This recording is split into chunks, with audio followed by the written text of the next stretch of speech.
Okay, welcome back. So this is part two of that haul that I recently got. I cleaned these up. Still a little bent. I'm not sure if that's how they're supposed to be. But they're nice and free. Cleaned up the handles nice. I just used WD and paper towel. Usually wipes up these rubber grips nicely. And there's the other one, cleaned up nicely. So I add those to the collection. This is GB Electric. So I didn't realize at the time, but apparently there's two different sizes, both GB. And they're both working now. This one could use a little more WD, but we're getting there. I don't know if I can get it to show up, but I was pleasantly surprised. This is a Utica. Yeah, right there, Utica, USA. And I got them loosened up so they work again. I don't know if I showed this in the last video, but I found this in the bottom of the box too. I have no idea what I would do with a hook like this necessarily, but I'd probably hang on the wall anyway and look cool.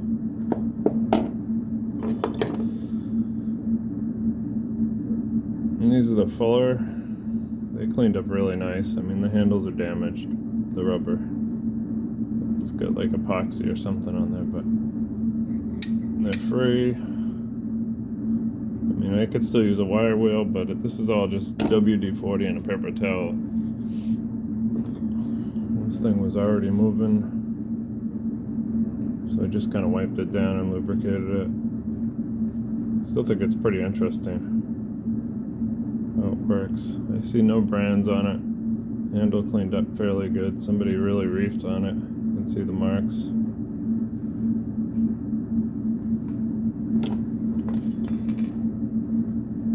This is that one that was really bent. So you can still see it's a little bent, but I straightened it kinda with a hammer. So HM, from what I can see, is Honda Motors. So probably a motorcycle, I guess, which is interesting. I won't use it, but I'll save it because it's part of a motorcycle, you know, kind of cool. ABC, this is this one that I thought was LBC. I cleaned it up. Drop Forge Japan. I wasn't able to find too much information on this ABC company. Besides that they make tools, I was wondering if it was part of a motorcycle kit or something to that like also, but this is the Ghidorah, cleaned up pretty well. Drop Forged India. Cute little wrench.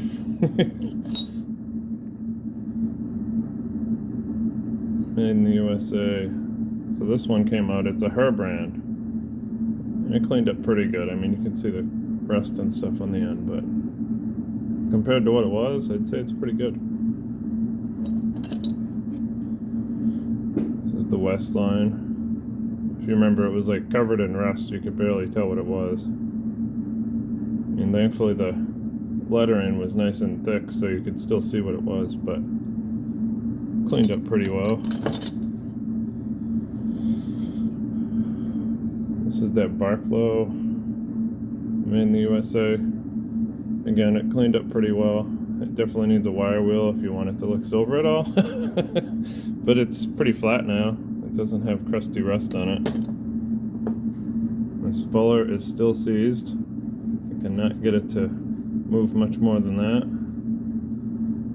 The two USA ones I still have in vinegar. They're kind of just sitting in there doing their thing. This cheap made in China one though, it decided it was going to loosen right up. A little WD-40. So it works. I guess I can use it now. It's upside down. This one, unfortunately, I don't see a brand on it, except that it's made in the USA. Another cute little wrench. So most of the tap and die parts were either not labeled as a country of origin or company. And then some were Japan, and then I found a couple Craftsman USA. This one piece, and then there's these 4. It probably isn't going to show up, but oh, there it is, Craftsman. So those are kind of cool to find. And after looking at this, I don't think this was broken. I think it was built that way. Looks like HWH on the back of it. It's like a little blade with a flat tip. I don't know what that's for. If anybody knows, please let me know, because it would be nice to know.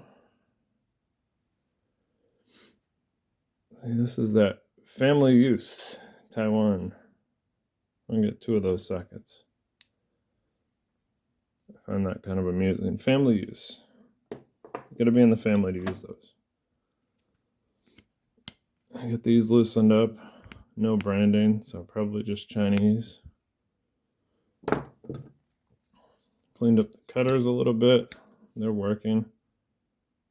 It'll work to cut some wire in any case. This thing is solid as can be, pretty much. Tried WD. Tried tapping it with a hammer. She's solid. So I don't know what I'm gonna do with that thing. And then that little aggressive looking bit turned out to be made in the USA, actually. Probably not going to show it because it's still pretty crusty. Manufacturing company made in the USA. Looks like 410 Manufacturing. Never heard of them.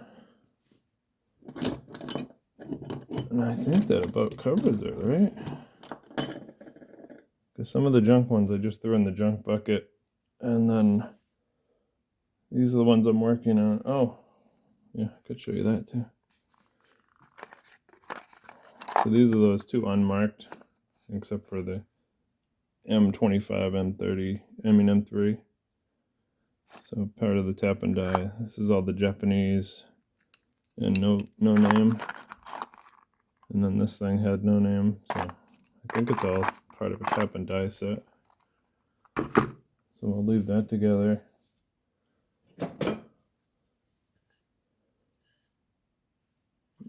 Unfortunately, I still didn't find any name on the... I think this is actually like a shovel handle. Like a big spade. And they cut it and made a handle. So you got like an extra long handle if you needed one, I guess. And you can see that's the Great Neck USA. That cleaned up pretty well. I mean, it's obviously still needs a wire wheel, but I mean, in order to read it. So that was fun. I'll probably post some more videos when I get some more hauls. I did buy a toolbox the other day that I haven't gone through. A nice big Craftsman one. So thanks for watching. Bye-bye.